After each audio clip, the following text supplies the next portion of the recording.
I gotta say, to be honest, I hadn't really considered how awkward this would be with just two people. I really don't know how to start.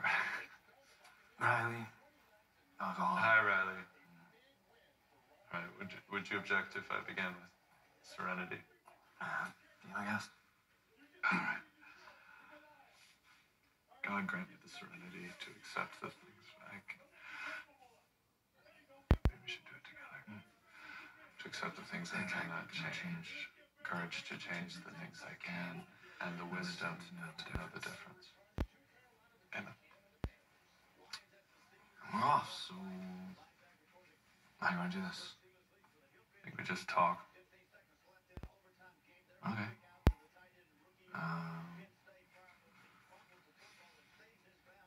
Kind of want to talk about this place.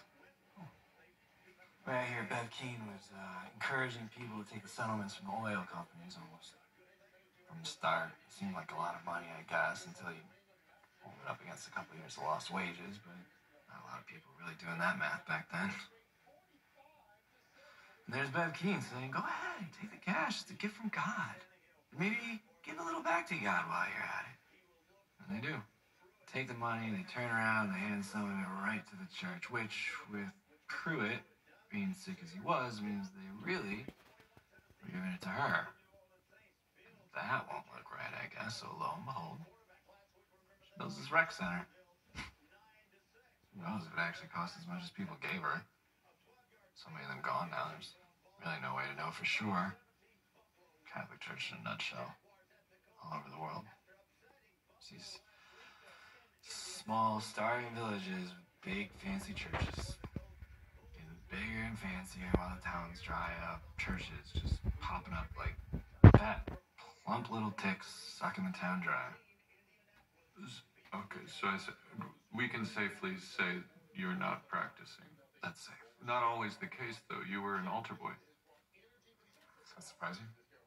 Well, Monsignor Pruitt said that back in the day, he didn't think you lacked for belief or faith.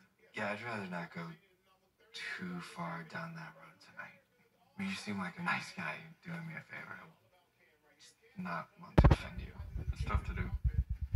And AA, it's not about protecting people's feelings, is it? It's about recovery, responsibility, honesty, support, more than anything else. And, of course, a higher power. Yeah. That part. See,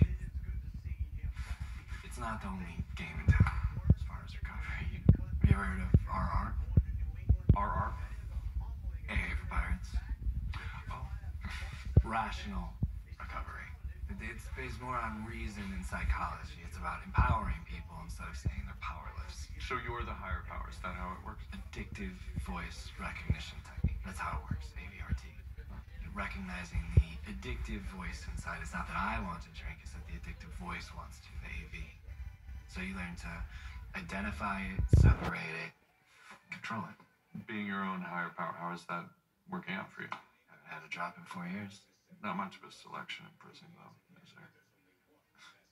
Look, Jesus' first miracle was turning water into wine. Alcohol isn't good or bad, not itself, but it's people. Do you know how many of us have this problem? It's a lot, actually. 1 in 12 of us. I haven't counted. Yeah, 12.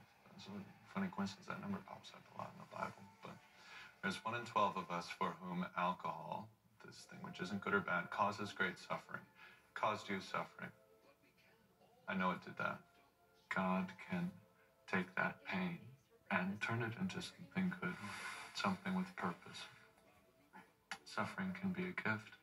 Well, it just depends on us, what we do with it, how we react to it. So, alcohol, that isn't good or bad.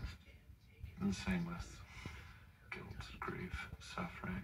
It just depends on what we do with it. What's more empowering than that? No. Alcohol isn't good or bad. But the version of me that would come out when I had enough to drink, he was bad. He was selfish and careless, and he ruined my life. There was a saboteur inside of me. And I always thought we'd work it out. We'd learn to live with each other, because he wouldn't really hurt me. Not me. I fed him, so he wouldn't hurt me. And then one morning I woke up and found out he killed someone.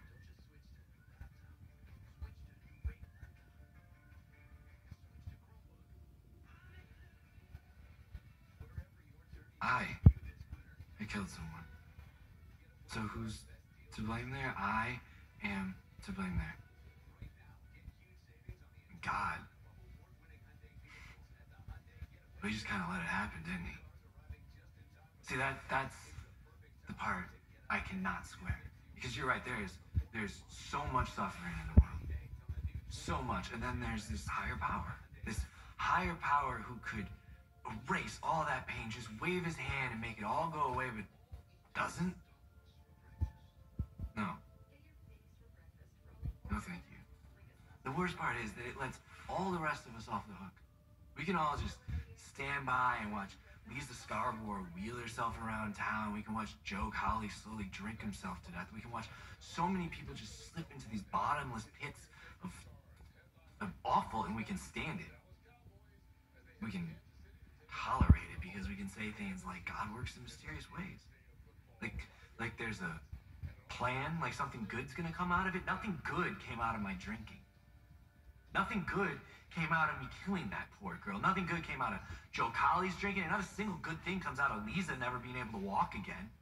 Nothing good came out of a metric ton of crude oil filling up the bay. And the only fucking thing that lets people stand by watching all this suffering doing nothing to fucking nothing is the idea that suffering can be a gift from God. What a monstrous idea, Father.